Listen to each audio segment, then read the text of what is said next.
In this video, I'm going to be talking about the Horizontal Gaze Nystagmus Test, or the eye test, in the context of a DUI investigation. The HGN, or Horizontal Gaze Nystagmus, is a part of the standard field sobriety test that most officers will ask you to perform when they believe you are impaired by alcohol and operating a vehicle. The HGN is usually the first test that an officer will administer.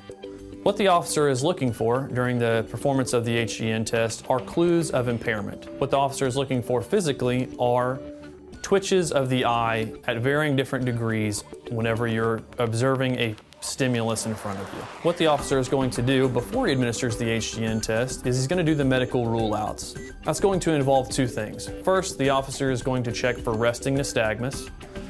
Second, the officer is going to check for what they call equal tracking. If you are medically qualified to perform the HGN test, then the officer will begin after those rule-outs. There are 6 possible clues that an officer is going to be looking for. They are the same 3 clues, but the officer will be looking for in each eye.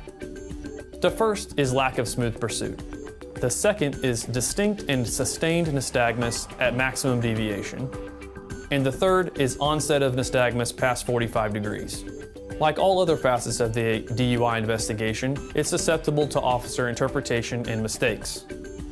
One of the great things about the HGN test in Kansas is that it's not admissible in court. The Supreme Court of Kansas has equated the HGN test to junk science, or the magic 8-ball, or an Ouija board. So at no time should a judge or a jury ever hear about your performance on this test.